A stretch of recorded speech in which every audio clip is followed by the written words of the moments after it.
There's a voice beneath the waves, soft, alluring, ancient. It calls to sailors in the dead of night, and those who listen are never seen again. We've all heard the tale, mysterious women singing from the rocks, luring ships into ruin. But this isn't just a story about monsters, it's a myth that has haunted the oceans and the human psyche for thousands of years. Who are the sirens, really? Not the mermaids you think you know, but something far older, far stranger and far more dangerous. In this video, we'll dive into the true origins of the sirens, creatures born from forgotten goddesses and grief, symbols of temptation, inner chaos, and the hidden powers of the feminine. We'll explore how their myth shaped ancient minds, why their song still echoes in our modern world, and how the real danger was never the sea. Because the sirens don't just sing to ships, they sing to you. Stay with me, and if their voice calls, listen carefully. Subscribe if you feel there's something deeper calling from within. This is Beyond Mythology. Forget everything you think you know about mermaids. The creatures we're about to explore are not sweet, shimmering princesses brushing their hair with seashells. They are not wide-eyed redheads with dreams of singing on land. The real sirens were terrifying. In the earliest myths, they weren't even part fish. They were half woman, half bird, perched on jagged cliffs, watching the horizon with piercing eyes. Their voices weren't meant to entertain.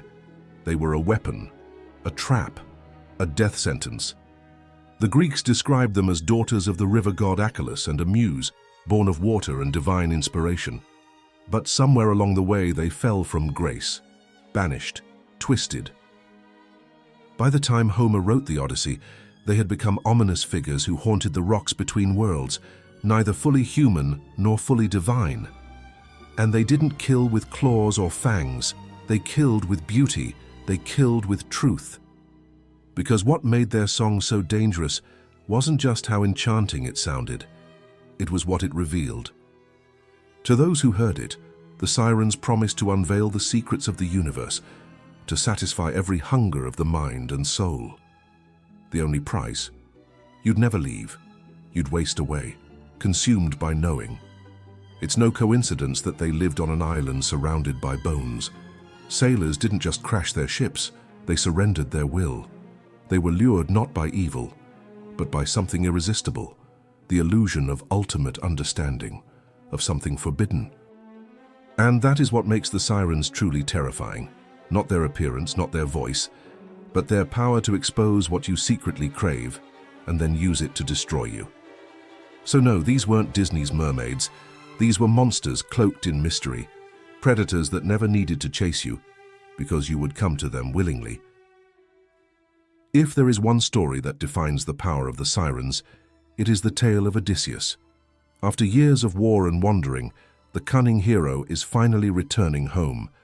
But before he can reach Ithaca, he must pass the island of the Sirens, a place from which no sailor has ever escaped. Circe, the enchantress, warns him their song is irresistible. No man hears it and lives. But Odysseus doesn't want to block the danger. He wants to face it. So he orders his crew to plug their ears with beeswax, deaf to the world. And he, tied firmly to the mast of the ship, demands to hear the song, not to give in, but to understand. And when the moment comes, the effect is immediate. He thrashes against the ropes, he begs to be released. The song fills him with unbearable longing, not just for pleasure, but for truth, for knowledge, for something that touches the deepest hunger of the soul. But he can't move. The mast holds him fast, the symbol of his will, his self-control, his commitment to the journey home. This scene is more than myth, it's a mirror, because Odysseus isn't just hearing the sirens, he's hearing himself, his temptations, his shadow, his desire to abandon the path in favor of what feels profound. And yet he survives, not because he's stronger, but because he prepared. He made a pact with his own weakness, and in doing so, he becomes something rare, a human who faces the voice of the sirens and lives. That's why this myth matters, because it asks a question that echoes through time. When the world offers you the one thing you think you want most, can you resist it even when it feels like truth? In the end, the mast becomes more than wood and rope. It becomes the axis of consciousness, the spine of the soul, the only thing that keeps us steady when the voice beneath the waves starts to sound like destiny. The sirens aren't just ancient creatures waiting on some distant shore. They live inside us. Their song is not just a sound, it's a pattern, a pull, something deep in the human psyche that whispers, promises we're desperate to believe. Carl Jung might have called it the voice of the anima, the inner feminine, but twisted, shadowed, distorted.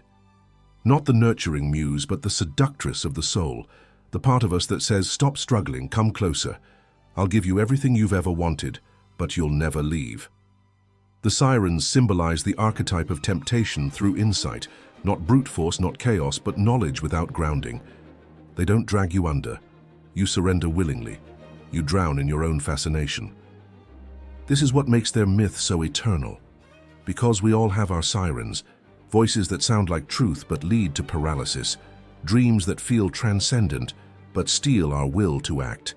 Sometimes it's the obsession with a perfect idea, sometimes it's addiction masked as passion, sometimes it's the endless scroll of images, opinions, fantasies, each one saying, just a little more and you'll feel complete.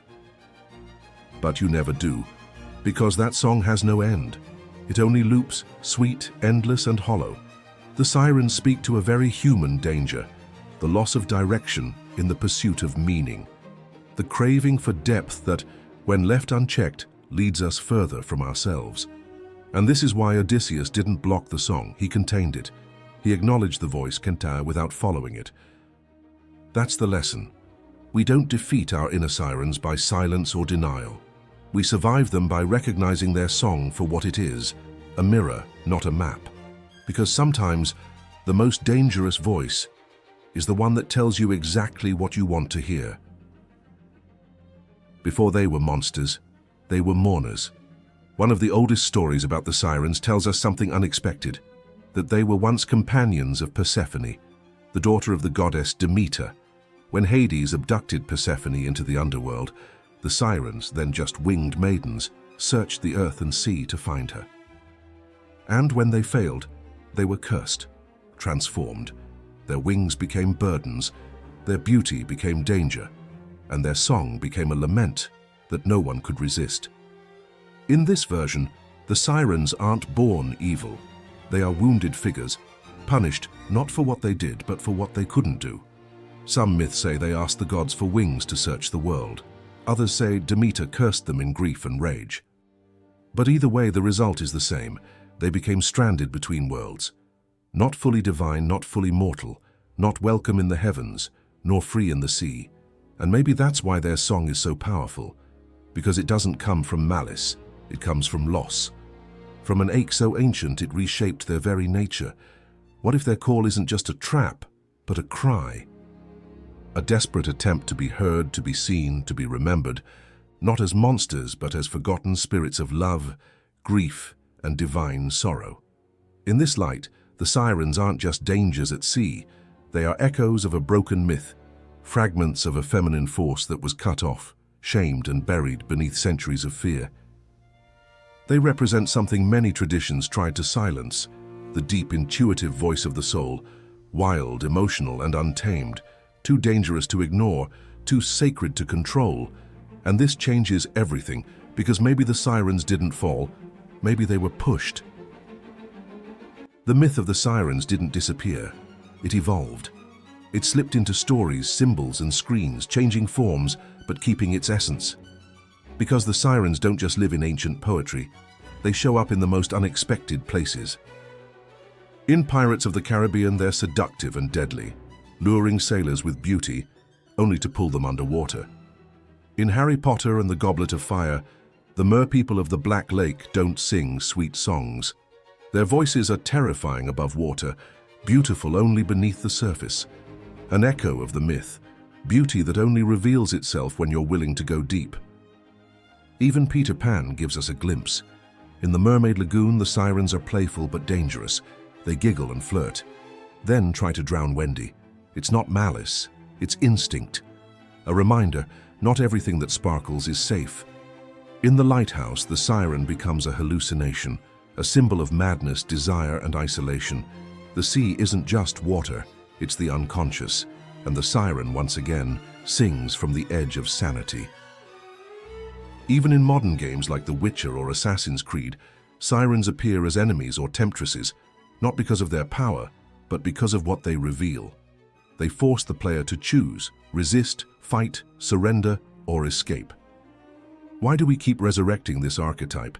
Because it speaks to something timeless, a part of the human condition that never fades, the fascination with the unreachable, the alluring unknown, the voice that promises more. The siren archetype lives not only in media, it lives in our habits, in the scroll that never ends, in the dopamine hit we chase, in the ideal we worship but can never hold. That's why the myth survives, not because we remember it, but because we're still living it. And maybe that's the final twist. The sirens don't just haunt seas or screens, they haunt the soul, not as villains, but as mirrors of our own hunger to be consumed by something greater than ourselves. The sirens were never just about the sea. They were never just about sailors or storms or ancient maps. They were about you, your longing, your silence, the parts of you that ache for something more, even when you don't know what that more is. Because that's what the sirens sing to, not your ears, your soul. And maybe that's why their myth endures. Because we're all navigating waters we don't fully understand, and somewhere out there, or maybe in here, a voice still calls, promising truth, promising peace, promising something that will finally make us whole. But myths aren't answers, they're mirrors, and the sirens don't offer salvation, they offer reflection. They show you your hunger, your distraction, your desire to surrender. The question is, what will you do when the voice comes? Will you follow it into the rocks, or will you, like Odysseus, tie yourself to something deeper, something real? Because to resist the sirens is not to deny desire, it's to recognize its shape, to understand that not every voice that sounds divine and leads to life. And so the sirens remain, not as monsters, but as teachers, calling from the edge of the known world and from the quiet corners of our own minds, not to drag us down, but to ask one final question. What is it you're really listening for? Maybe that's the real secret of the sirens. They never wanted to destroy you. They just wanted you to hear something no one else could, the sound of your own longing. And if that voice still lingers, it means the journey isn't over. Tell me in the comments, what's your siren song? This is Beyond Mythology.